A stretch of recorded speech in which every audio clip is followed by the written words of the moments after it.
सभी देशवासियों को बहुत बहुत मुबारकबाद, ढेर सारी शुभकामनाएं। सिर्फ मैं ही नहीं, पूरा देश खुशी से झूम रहा है। अपना भारत सेमीफाइनल में पहुंच गया और सिर्फ सेमीफाइनल में नहीं पहुंचा है, ये वर्ल्ड कप भी जीत के लेके आएगा। देखते रहिएगा आप लोग, इस बार का विश्व विजेता भारत ही होगा। एक समय में जिस तरह की मुश्किलों में फंसा हुआ था भारत, उसके बाद ये कोई नहीं कह रहा था कि भारत सेमीफाइनल में पहुंच पाएगा। बहुत बड़ी बड़ी अड़चनें थी उसके सामने। एक तो रन रेट का लफड़ा था, उसके बाद उसे जिम्बाब्वे को हराना था, उसके बाद उसे वेस्ट इंडीज़ को हराना था। लेकिन जब साउथ अफ्रीका ने वेस्ट इंडीज़ को हरा दिया, उसके बाद से ही भारतीय टीम के दरवाजे खुल गए। भारतीय टीम को लगा कि भैया मौका जो चाहिए था, किस्मत का जो साथ चाहिए था, वो मिल गया। अब ज़रूरत है केवल पराक्रम की। तो भारतीय टीम ने अपना पराक्रम भी दिखाया और रौंद दिया जिम्बाब्वे को। उसके बाद फिर सामने आई वेस्ट इंडीज। ये आखिरी पड़ाव था जिसको हराने के बाद भारत का सेमीफाइनल में जाना निश्चित था और वेस्ट इंडीज को हरा के भारतीय टीम ने सेमीफाइनल में अपना स्थान पक्का कर लिया। अब इसके बाद ये टीम रुकने वाली नहीं है, ये फाइनल भी जीत के लाएगी। इसके पीछे का कारण क्या है वो मैं आपको समझा रहा हूँ। एक्चुअली होता क्या है कि भारतीय टीम पिछले एक अरसे से काफ़ी मजबूत टीम है। ये सारे मैच जीतते चले आती है। नॉकआउट में एक खराब दिन होता है, वो दिन होता है सेमीफाइनल का या फाइनल का। याद करिए आप लोग 50 ओवर वाले विश्व कप का, रोहित शर्मा ने रौंद दिया था सारी टीमों को, लेकिन फाइनल में एक दिन खराब हुआ और वो ऑस्ट्रेलिया से हार गए।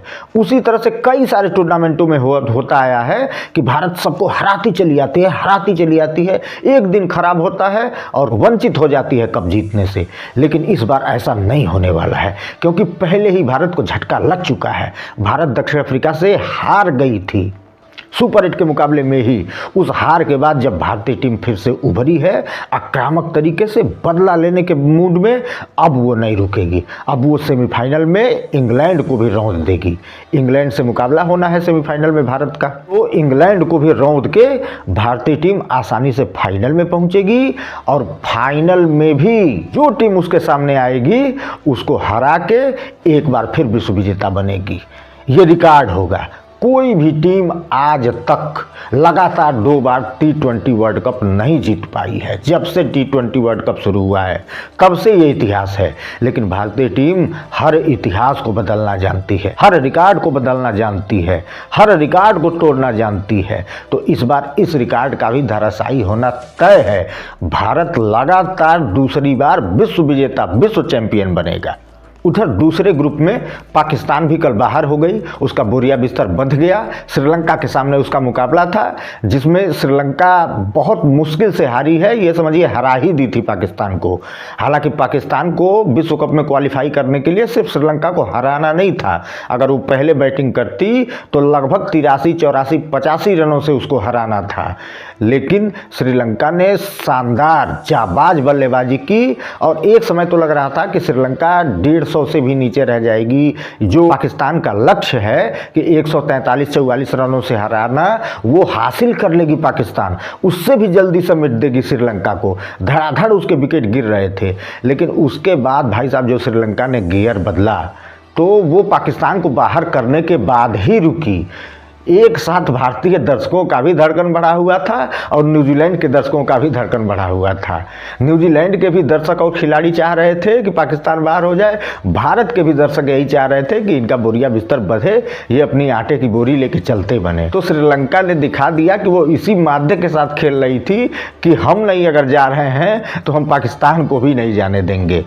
ये भी पहली बार ऐसा हो रहा है कि कोई एशियन टीम सुपर 4 में जगह नहीं बना पा रही है। सिर्फ एक भारतीय टीम ही है जो जगह बना पा रही है। और ऐसे माहौल में जब विश्व कप भारत में हो रहा है, इसके मैच भारत और श्रीलंका में खेले जा रहे हैं, अपना होम ग्राउंड है, अपना होम कंडीशन है, इसके बावजूद भी सारी एशियाई टीमें बाहर हो गईं। अब पूरे एशिया की भी उम्मीदें अगर पाकिस्तान को हटा दिया जाए, वो तो चिर विरोधी है भारत का, तो पाकिस्तान को हटा दिया जाए तो सारे एशियाई देश भी यही चाहते हैं कि भारतीय टीम इस कप को जीते और एशिया का झंडा बुलंद करे। पूरे एशिया महाद्वीप के दर्शकों की शुभकामनाएं भारतीय टीम के साथ हैं। तो आज के मैच में किस्मत ने भी साथ दिया भारत का और भारतीय टीम आज टॉस जीत गई। भारतीय टीम टॉस जीत के पहले बॉलिंग करने का निर्णय ली, उसके दो कारण थे। पहला तो ये कि वेस्ट इंडीज़ के बल्लेबाज इतने धुरंधर हैं भाई साहब, इतने लंबे लंबे मारते हैं, तो भारतीय टीम जो भी टारगेट देती वो चेज करने का चांस था उनको। तो एक तो ये डर था, और दूसरा जो ईडन गार्डन की पिच है वहाँ पे वो हल्की सूखी पिच थी, तो वहाँ पे स्विंग भी था, और शुरू में उम्मीद की जा रही थी कि गेंद हल्का सा रुक के आएगी, इसलिए टॉस जीत के, और थोड़ा सा ड्यू का भी चांस था, इसीलिए सूर्या ने टॉस जीत के पहले फील्डिंग करने का निर्णय लिया और वेस्ट इंडीज़ को पहले बल्लेबाजी करने के लिए आमंत्रित किया। वेस्ट इंडीज़ की तरफ से होप और चेज आए, भारत के होप को ही ख़त्म कर देना है, और चेज को तो जानते ही हैं आप। तो ये दोनों आते ही बहुत सूझबूझ से बल्लेबाजी किए और शुरू में वेस्ट इंडीज़ के विकेट को गिरने से रोका। दोनों बहुत सूझबूझ से खेल रहे थे, जहां कमज़ोर गेंद मिल रही थी उसको सही दिशा दे रहे थे, उसको सही मुकाम तक पहुंचा रहे थे। होप ने 32 रन बनाए और वो वरुण चक्रवर्ती का शिकार बने।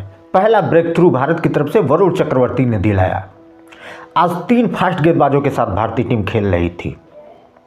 एक तो बुमराह थे, हार्दिक पांड्या थे, और अर्शदीप सिंह को भी शामिल किया गया था इस टीम में। चेज जब 15 रन पे थे तो उन्होंने एक मौका दिया था, बहुत शानदार मौका दिया था। एक आसान सा कैच बुमराह की गेंद पे अभिषेक शर्मा ने छोड़ दिया। अगर अभिषेक शर्मा वो कैच ले लिए होते तो चेज 15 रन पे ही निपट गए होते, लेकिन अभिषेक शर्मा ने वो कैच छोड़ दिया, तो चेज ने उसका पूरा फायदा उठाया और धुआंधार बल्लेबाजी की। चेज ने मात्र 24 गेंदों में ही 40 रन बना डाले और बुमराह का शिकार बने। तो होप के आउट होने के बाद हेटमायर आए हुए थे। हेटमायर का जो फॉर्म चल रहा है उसके बाद तो पूरी भारतीय दर्शक, पूरी भारतीय डगआउट डरी हुई थी कि भाई साहब ये बल्लेबाज अगर चल गया तो ये कहर मचा देगा। लेकिन उस ओवर में बुमराह एक अलग ही माइंडसेट से आए हुए थे। जहां उन्होंने चेज को आउट किया उसके बाद ही उन्होंने हेटमायर को भी आउट करके पूरे भारतीय दर्शकों को झूमने का मौका दे दिया। लोगों को लगा कि चलो यार हेटमायर गया, बहुत बड़ी बला टली, नहीं तो जिस फॉर्म में हेटमायर था ये मार के इतिहास भूगोल दोनों बिगाड़ देता। और मार भी रहा था धुआंधार, हर गेंद को उठा के मार रहा था, आगे निकल के मार रहा था, डबल ले रहा था। मात्र 11 गेंदों में ही 27 रन बना के वो बुमराह का शिकार बना। वेस्ट इंडीज पहले 10 ओवर में 1 विकेट के नुकसान पे 82 रन बना के एक सधी हुई शुरुआत दी। वेस्ट इंडीज की जो पारी थी वो एकदम रोलर कोस्टर की तरह थी। कभी लगा कि 200 के पार जाएगी, कभी लगा 170 के पहले निपट जाएगी। तो यानी पहले 10 ओवर तक तो वो ठीक ठाक रन रेट से बनाए, एक ही विकेट गिरा था तो लगा कि 200 के पार चली जाएगी। फिर 12 से 15 ओवर, 16 ओवर के बीच में उनकी पारी एकदम लड़खड़ा गई। फिर 16 ओवर के बाद उन्होंने उठाना शुरू किया। आज जो मिस्ट्री गेंदबाज वरुण चक्रवर्ती थे उनकी हालत बड़ी खराब रही, उनका कोई भी दाव नहीं चला। हालांकि वो पहले ओवर में 1 विकेट पाने में सफल रहे, लेकिन हेटमायर ने उनके दूसरे ओवर के 5 गेंदों में ही 16 रन कूट के उनकी लाइन लेंथ बिगाड़ के रख दी। उस ओवर में उन्होंने 17 रन दिए। भाई साहब होल्डर और पावेल आए, क्या खेले ये दोनों। भारतीय उम्मीदों पे लगा था कि पानी ही फेर देंगे दोनों के बीच मात्र 22 गेंदों में ही 50 रन की साझेदारी हो गई। और एक समय तो ऐसा लग रहा था कि ये दोनों मिलके वेस्ट इंडीज को कम से कम 210 रन पे पहुंचा देंगे। और ईडन गार्डन की जो पिच है भाई साहब, वहां 200 पार का स्कोर बहुत बड़ा स्कोर हो जाएगा। होल्डर जब 27 रन पे थे तो फिर उनका कैच एक बार फिर अभिषेक शर्मा ने छोड़ दिया। उस जीवनदान का फायदा उठा के होल्डर ने मात्र 22 गेंदों में 37 रनों की पारी खेल डाली। वहीं उनका साथ दे रहे पावेल मात्र 19 गेंदों में ही 34 रनों की ताबड़तोड़ पारी खेली। इन दोनों की बल्लेबाजी के बदौलत वेस्ट इंडीज ने 195 रन बनाए और भारत को जीतने के लिए 196 रन का लक्ष्य दिया। हालांकि लक्ष्य बहुत बड़ा था, लेकिन भारतीय टीम में भी एक से एक धुरंधर बल्लेबाज है। कठिन लक्ष्य जरूर था, मुश्किल लक्ष्य जरूर था, लेकिन भारतीय धुरंधरों ने उस लक्ष्य को पा लिया और टीम को विजयी बना दिया। भारतीय टीम सेमीफाइनल में पहुंच गई है। अब इसका मुकाबला वहां पे इंग्लैंड से होगा और जहां तक उम्मीद है इंग्लैंड को भी ये हराएंगे और फाइनल में पहुंचेंगे।